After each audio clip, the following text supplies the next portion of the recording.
Mbukelo Ntuzuma TV siyabingelela wherever ukufinyelela khona Ntuzuma TV uchef ongapheki la nginomunye umholi okwi-business sector khona la elindelani. My brother kunjani? Ngiyaphila mfethu njani? Siyaphila kakhulu. Ubhuti bambiza ba kwabangamazi. Ngumlungisi uGigwa kaMasinga o businessman khona la endaweni yaselindelani. Mfowethu njengomuntu okwi-business ama-business amaningi arulwa yilabantu bakufika mfowethu.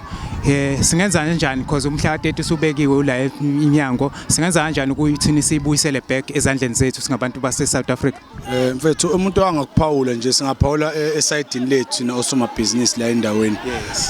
Siyayisupport kakhulu iMarch and March ngoba umuntu uma ekhuluma into eyiqiniso oluzwayo nawe indlebe zakho soye ngakukhohlisa. Njengoba bafowethu besho bethi abantu abala ngokungemthetho nabenza ibusiness la ngokungemthetho funa labahambe into esiyisupportayo leyo okusifike kusenze sisupport kakhulu lokuthi akunadlame akunabukhotheni akunani ngoba nathi asihambisani nedlame nobukhotheni so sisupporta yonke into ehamba kahle ngesihle nje ubona nje lokusukela suke khona eTM akho umuntu okwashawa akaze kwenziwe lutho but abantu benza imarch peaceful ngalendlela abayenza so ke sisupporta kakhulu nathi le initiative yabafowethu sibambisana neSouth Africa yonke sikhali esifanayo nathi sithi hayi abantu abase South Africa ngokungemthetho nabahweba ezindaweni zethu ngokungemthetho abadede ngoba bakhona abantu bakithi abacapable ukwenza leyo msebenzi. Ningenile la eNtuzuma and your thing has been peaceful yabo.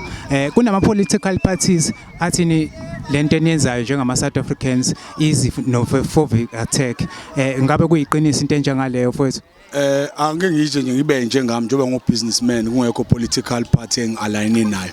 Ayikho into engiyibona eyizinophobic kulento esiyenzayo ngoba if kuyizinophobic ufuna kube nodlame olukhona okanye kube khona umuntu ocwaswayo phakathi nendawo. So njengamanje angikaze ngibone ecwaswa umuntu angikaze ngibone kushawa umuntu so yonke into yenzeka ngokuthula njengoba ubona lokusuka eTM ngo9 kuze kushaya lesikhathi akho ngisho isituation eyodwa la kuthiwa khona komuntu oshaywe noma owenziwe into ethize so ngibona kuhamampunge nje so kuyindlela zokunqunda abantu amandla kulento abafuna ukuyenza enhle kangaka bese kumele izwe labo abantu bamele indawo abaphila kuyona. Mina wena njengoba wazi mina ngihweba kakhulu khona lelindelani ngoba ngwakhona la elindelani nama ngeke ngize ngivume ukuthi even uqhamuka komunye umuntu angaphandle ezoba ngiseli business engilizama khona la elindelani yabo so abantu besukumela indawo yabo ufuna sikushayela izandla lokho nokusukumela izwe ngoba sinezingane ezilandela emva kwethu ekufuna zifike nazo zibuse lelizwe njengoba nathi salithatha kobaba babelibusa balehlisele ezandleni zethu.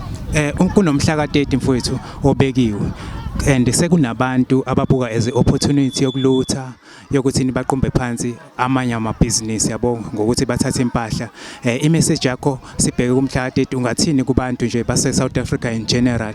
Mfethu ngicabanga ukuthi imessage yodwa ile esolihlunyelwa wongizwe nabo ophakela wonke umuntu osisijensi ukuthi la asibi nakulwa asili nadlame nangawo umhla ka-30 kube kuyi-peaceful march njengoba suke besho kanje so awukho umuntu thina nje bafuna sikhona simasha nabantu bethi ngoba siyakwazi ukubakhuza abantu esikhwele kubona endaweni esikuyona thina ngeke umuntu angasuka njalo ukuthi isitolo phambi kwethu sikhona simbuka ngoba sinawo amandla okubakhuza ngoba abantu esikhule nabo siphila nabo la endaweni so nangawo umhla ka-30 we don't think ukuthi kuyoba khona situation eyophuma ezandleni zethu njengoba namanje ubona lokusukela kho situation kuyaphuma ezandleni zethu.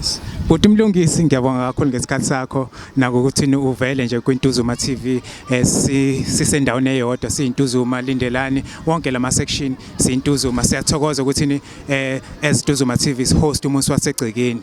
Ngiyakubonga mina mfowethu ngiyabona uNtuzuma TV nami ngiyayilandela kakhulu ngiyabonga mfowethu. Siyabonga butisi.